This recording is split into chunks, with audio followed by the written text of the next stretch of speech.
기회를 주실 때 놓치지 않게 하여 주옵소서. 하나님이 선택할 수 있도록 우리에게 다양한 조건을 주시고 그 조건에 따라 기회를 주시는데 그 기회를 놓치지 않게 하여 주옵소서. 하나님의 선한 뜻이 있어 우리에게 그 기회를 주시는 것인데 그 선한 뜻 발견하는 자 하나님이 주시는 득을 얻을 것이고 그 선한 뜻 발견하지 못하는 자 손실이 발생할 텐데 그 이후에 후회함이 없도록 오늘의 기회 놓치지 않게 하여 주시옵소서. 감사합니다. 고마우신 예수님 이름으로 기도드렸습니다. 아멘, 아멘. 오늘은 창세기 12장 1절에서 9절 말씀 봅니다. 함께 묶어서 볼 본문은 창세기 11장 10절에서 32절까지 있는 셈의 족보는 같이 보면서 그냥 넘어갈게요. 족보에 대한 부분은 나중에 시간이 될 때 구체적으로 한번 보는데 오늘 그냥 간단히만 셈의 족보 보고 그리고 아브라함 이야기까지 연결해서 잠깐 보겠습니다. 12장 1절에서 9절까지 우리 같이 한 목소리로 천천히 읽겠습니다. 여호와께서 아브라함에게 이르시되 너는 너의 고향과 친척과 아버지의 집을 떠나 내가 내게 보여줄 땅으로 가라. 내가 너로 큰 민족을 이루고 내게 복을 주어 내 이름을 창대하게 하리니 너는 복이 될지라. 너를 축복하는 자에게는 내가 복을 내리고 너를 저주하는 자에게는 내가 저주하리니 땅의 모든 족속이 너로 말미암아 복을 얻을 것이라 하신지라. 이에 아브라함이 여호와의 말씀을 따라갔고 롯도 그와 함께 갔으며 아브라함이 하란을 떠날 때 75세였더라.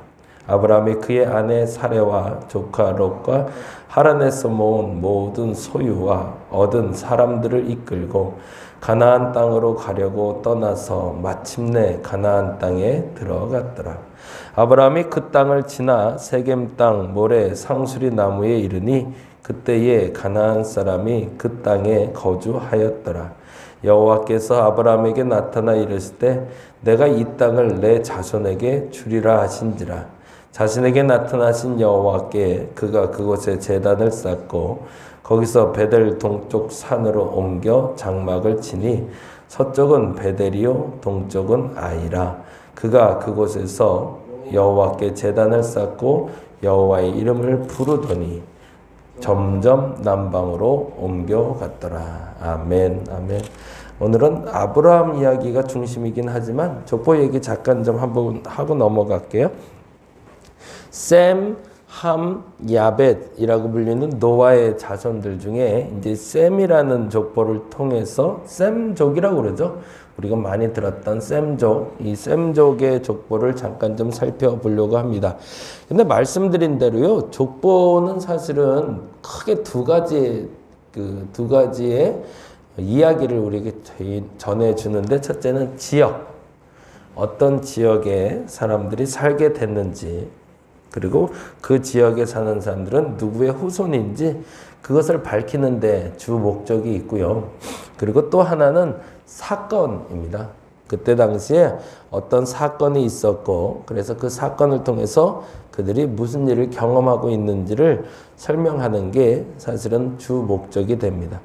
그래서 셈족의 역사는 사실은 사건에 대해서 이야기하고 있어요. 그래서 그 부분만 간단히 좀 보고 넘어갔으면 좋겠는데요. 셈족의 족보는 이러하니라 라고 되어 있는 11장 10절로 좀 가볼게요. 셈족의 족보는 이러하니라 라고 되어 있고 셈은 100세 곧 홍수 2년에 라고 되어 있네요. 그러니까 홍수가 있을 때 아이를 낳지 않았고 홍수 후에 아이를 낳는데 이름이 아르박삿이라고 그래요. 아르박삿의 뜻은 영역이란 뜻입니다. 영역. 비로소 셈의 족보에서 사는 거주지가 형성이 된 시대가 아르박삿인 거죠. 그러니까 그때부터 이제 역사는 시작되었다고 보면 되고요. 아르박삿이 낳은 아이의 이름을 셀라라고 12절에 표현되고 있죠. 셀라의 뜻은 펴다라는 뜻이에요. 무슨 느낌인지 아시겠죠? 그러니까 아르박삿이 영역을 잡고 셀라가 거기를 확장해 가기 시작했다는 거죠. 그때에. 그리고 에벨이라는 사람이 나오죠. 셀라가 30세에 에벨을 낳았고 에벨을 낳은 후에 라면서 14, 15절에 연결되는데 에벨의 뜻은 건너다라는 뜻이에요. 그러면 대략 이해가 되시죠? 셈은 어딘가에 자리를 잡았더니 그 잡은 사람은 아르박삿이었고 아르박삿이 자리를 잡고 셀라 시대에 좀 더 확장됐고 좀 더 확장되기 시작하니 이제는 다른 데로 건너갈 때가 됐는데 그때 나타난 사람이 에벨. 그리고 욕단이라는 사람 나오고요. 벨렉이라는 사람이 그 다음에 에벨 다음에 나옵니다. 에벨은 34세를 낳고 벨렉을 낳았고 벨렉을 낳은 후에 근데 벨렉은 뭐 너무 잘 아시겠지만 나누다라는 뜻을 갖고 있습니다. 나누다. 그럼 그냥 이름 그대로만 읽어볼게요. 그러면 이렇게 되는 거예요. 영역을 펴고 건너서 나뉘게 되었다. 무슨 얘기인지 아시겠죠? 그러니까 족보를 통해서 지금 어떻게 영역이 확장되어 가고 있는지를 보고 있는 거죠. 그 다음에 벨렉은 르우를 낳았고 르우를 낳으니 209년을 자랐다고 18절 19절에 나오고 있잖아요. 르우는 뜻이 친구입니다. 또 다른 영역에 새로운 친구를 사귀게 됐다는 거죠. 이웃 나라를 만들게 되었다는 뜻이고요. 그리고 20절에 가면 스룩을 낳고 스룩을 낳은 후에라고 되어 있잖아요. 스룩은 포도나무 싹을 얘기합니다. 비로소 거기도 정착지가 다시 생겼다는 거죠. 그리고 새로운 일이 시작되었다는 걸 스룩 때에 만나게 됩니다. 그리고 스룩 다음에 드디어 이제 우리하고 가까운 우리가 잘 아는 사람이 이름이 등장하는데 나홀이라는 사람이 나옵니다. 근데 나홀의 뜻은 거친 숨이라고 그래요. 거친 숨. 뭔가 어려움이 그때 봉착했던 것 같습니다. 그래서 그 어려움의 시작점에 나홀이 사람을 낳았는데 그 아이가 이름이 테라예요. 그러면 조금 더 다른 이제 해석이 돼요. 이제 전체적으로 한번 그 이름대로 쭉 읽어봐 드릴게요. 셈은 에벨을 낳고를 이렇게 셈은 아르박삿을 낳고를 이렇게 연결하는 거죠. 셈은 영역을 만들어서 폈고 셀라 시대에 폈고 에벨 시대에 건너갔다가 벨렉 시대에 나뉘었고 르우 시대에 친구를 만났고 스룩 시대에 포도나무에 싹이 났는데 나홀 시대에 거친 숨을 쉬게 되었더라라고 읽으면 되는 거죠. 그러면서 거친 숨을 쉬었다는 건 좀 더 안 좋은 사건으로 뭔가가 진행될 것임을 예측하게 하는 거죠. 그리고 데라라고 우리가 잘 아는 아브라함의 아버지의 이름이 드디어 등장을 합니다. 그게 바로 24절, 25절인데 이 데라의 뜻은 이주하다예요. 그리고 우리가 잘 아는 아브라함과 나홀과 하란이 등장을 합니다. 그러니까 아마도 데라의 아버지 나홀 때에 뭔가 큰 고난과 역경이 민족에게 닥쳤고 그때 데라를 통해서 결단하게 한 것 같아요. 그리고 또 하나의 해석이 될 수 있는 부분은 나올 때 거친 숨을 쉬며 데라가 이주하게 됐다라는 고난에 대해서도 이야기할 수 있지만 데라의 이름의 뜻에서 발견할 수 있는 것처럼 가나안으로 가게끔 첫 번째 선택된 사람은 데라였다는 거죠. 그래서 데라가 이주하다라는 이름의 뜻을 갖게 됩니다. 그럼 그 얘기를 좀 잠깐 한번 보죠. 그게 27절에서 32절인데요. 같이 한번 볼게요. 데라의 족보는 이러하니라. 데라가 아브람과 나홀과 하란을 낳고 그리고 하란은 롯을 낳았대요. 이게 문제가 되는 게 뭐냐면 데라는 누구를 낳고 아브람은 누구를 낳고 이렇게 갔어야 되는데 순서가 지금 바뀌어 버렸어요. 데라는 세 명의 아이를 가졌는데 아브람과 나홀과 하란이면 순서대로 기록했겠죠. 첫째가 아브람, 둘째가 나홀, 셋째가 하란이겠죠. 근데 문제는 막내인 하란이 롯을 낳았다고 돼 있어요. 롯의 이름의 뜻이 애매하답니다. 사생아일 가능성이 큰 거예요. 아니면은 어디서 데려온 아이인 거예요. 이게 문제가 된 거죠. 그러자 하란을 그 아비 데라보다 먼저 고향 갈대아인 우르에서 또 죽어버립니다. 그런데 이게 가족관계가 애매해져 버린 거죠. 그러면 셋째 아들이 난 그 조카를 누가 데리고 키워야 되는 거죠? 할아버지가 데리고 키우기도 애매하고 결혼을 하지 않는 아브라함과 라헬이 키우기도 애매한 상황이 돼버린 거죠. 그래서 그 다음에 정식으로 다음과 같은 표현이 나옵니다. 29절에 보니까 아브라함과 나홀이 이제 장가를 듭니다. 이유가 있겠죠. 롯을 장자로 삼아야 되니까. 왜? 그가 사생아로 나와서 지금 버려질 수는 없으니까. 그래서 막내가 낳았던 그 롯을 아브라함에게 입적시키는 장면이 바로 29절이에요. 양자가 되는 거죠. 그리고 나서 이렇게 되어 있습니다. 아브라함과 나홀이 장가들었으니 아브라함의 아내의 이름은 사레고 나홀의 아내의 이름은 밀가니 하란의 딸이요 하란은 밀가의 아버지며 또 이스가의 아버지더라. 그러니까 이 하란이 세 번째 아들 하란이라고 말하는 사람도 있고 또 다른 사람도 있는데 중요한 건 여기서는 아브라함과 나홀이 급하게 장가들었다는 거고요. 그리고 장가를 든 다음에 보니까 30절이 문제가 돼요. 30절 읽어봅니다. 사레는 뭐래요? 임신하지 못함으로 자식이 없었대요. 아브라함에게 롯을 입적시키려고 하다 보니 사실은 참된 장자는 아니잖아요. 그냥 셋째 동생, 셋째 아들의 죽으면서 남겨둔 씨앗인데 그것을 거두려고 하니 사레는 마음이 급해진 거죠. 그래서 아이를 낳았으면 좋겠는데 아이가 생기질 않는 거죠. 근데 당시에 족장시대에 아이를 갖지 않는 건 저주를 받은 거였고 그래서 데라는 결정을 하게 됩니다. 이주에 대해서. 근데 재미난 건 그 고난의 연결 속에서 한 가지 알고 있는 사건이 있었는데 그들이 가야 될 땅이 있다는 거죠. 그건 이제 나중에 한번 살펴보시면 아는데 31절 같이 한번 읽어볼게요. 데라가 그 아들 아브라함과 하란의 아들인 그의 손자 롯과 라고 되어 있죠. 다른 아이들이 아니라 장자만 데리고 떠나는 이유가 왜 있을까라는 거죠. 차자인 나홀과 그 가족들은 데라가 그 직계 가족들과 남게 하고 아브라함과 롯과 그리고 그 며느리 사레만을 데리고 갈대아 우르를 떠나서 가나안 땅으로 가려고 준비를 합니다. 이유는 여기서 두 가지가 밝혀지는데 첫째는 아브라함에게 아이가 생기지 않았기 때문이고요. 그리고 두 번째는 가나안 땅에 가야 된다는 하나님의 약속을 데라가 알았기 때문입니다. 이걸 성경이 참 재미나게 해석을 해냈는데요.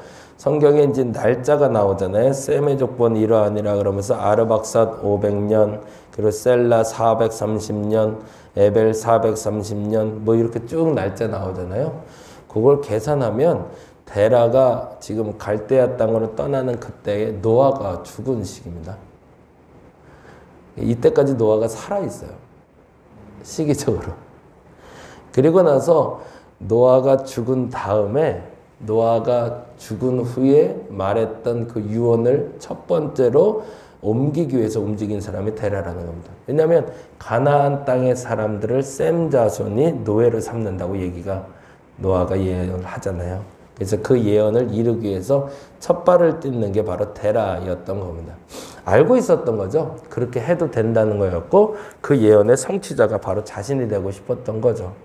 근데 문제는 어제도 말씀드렸지만 31절이 문제가 돼요. 같이 한번 읽어볼게요.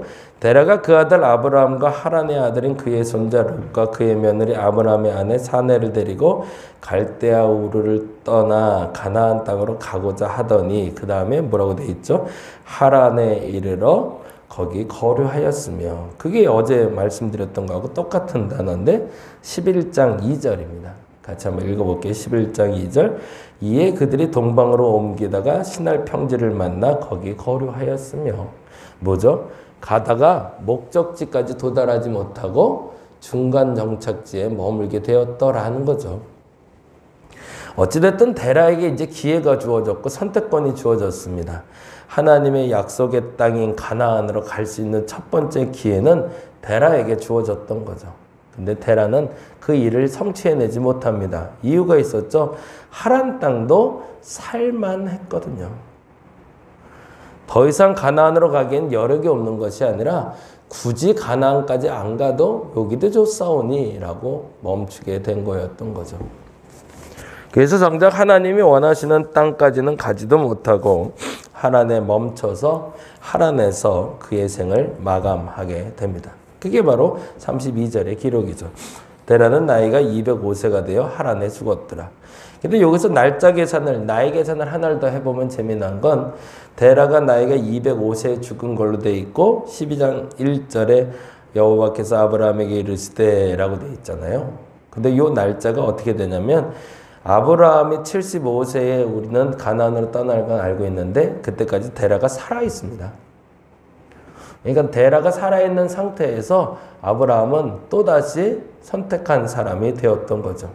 그래서 아브라함이 가나안으로 가야겠다는 하나님의 음성을 듣는 장면이 12장 1절에서 3절인데 그때 이런 표현이 나오잖아요. 12장 1절에 여호와께서 아브라함에게 이르시되 너는 너의 고향과 친척과 그 다음에 뭐라고 되어 있죠? 아버지의 집을 떠나라고 되어 있잖아요. 하란에 거주하고 있는 아버지를 버리고 그리고 가나안으로 출발하는 장면이 사실은 12장 1절인 겁니다. 그러니까 데라가 죽고 아브라함이 출발한 게 아니라 데라가 살아있는데 하나님이 가라는 가나안 땅 내가 가겠습니다 라고 아브라함이 출발하게 됐다라는 겁니다. 기회가 모든 사람에게 주어지진 않아요. 근데 어떤 사람에게는 그 기회를 알게 하실 때가 있는 것 같아요. 근데 그때 그 기회를 잡은 사람은 더 정확히는 기회를 잡는 것이 중요한 것이 아니라 그 기회가 말하는 목적지에 도달하는 사람이 복을 받는 사람입니다. 근데 대부분의 사람들이 기회를 보기도 하고 알기도 하지만 그 기회가 말하는 목적지까지 이르지 못하는 경우가 너무 많다는 걸 오늘 본문과 어제의 본문이 말해주고 있는 거죠. 우린 두 가지를 놓고 좀 기도했으면 좋겠습니다. 보통 우리 그렇게 기도하거든요. 하나님 좀 기회를 좀 달라고. 내게 좀 기회를 주시면 내가 한번 대박 한번 터뜨려 보겠다고. 한번 열심히 해보겠다고. 잘해보겠다고 얘기해요. 근데 기회를 줘도 못하는 경우가 있어요. 두 가지 경우죠. 첫째는 기회를 줘도 기회를 잡지 못했기 때문도 있지만 또 하나는 기회를 줬는데 목적지까지 이르지 못하기 때문에 그렇습니다. 그래서 오늘은 이 두 가지를 놓고 기도했으면 좋겠습니다. 하나님 기회를 주실 겁니다. 그러면 하나님 그 기회를 놓치지 않게 해달라고. 두 번째 더 중요한 게 있습니다. 기회를 놓치지 않는 것도 중요하지만 기회를 잡았다면 끝까지 가게 해달라고. 그 목적지에 이르게 해달라고. 그래서 데라처럼 끝나고 바벨탑을 쌓은 사람처럼 끝나지 말고 아브라함처럼 하나님이 주시는 그 복을 누리는 내가 되게 해달라고 기도하는 우리가 되기를 간절히 바랍니다. 기도하겠습니다. 하나님이 대부분의 사람들에게 기회라는 것을 허락해 주십니다. 근데 대다수의 사람들은 그 기회를 놓치고 살고 혹 몇몇은 그 기회를 붙잡습니다. 그리고 붙잡은 사람들 중에서도 끝까지 그 목적지에 이르는 사람이 있고 기회를 잡았는데 그 목적지에는 도달하지 못하는 사람도 있습니다. 나는 어떤 사람인지. 하나님 오늘은 기도해 봅니다. 하나님이 기회를 주시면 그 기회를 붙잡게 하여 주옵시고 하나님이 기회를 주셨을 때 붙잡았다면 하나님이 원하는 그 목적지에 이르러 주께서 주시는 그 복을 누리게 하여 주시옵소서. 감사합니다. 고마우신 예수님 이름으로 기도드렸습니다. 다 같이 기도하고 돌아가겠습니다.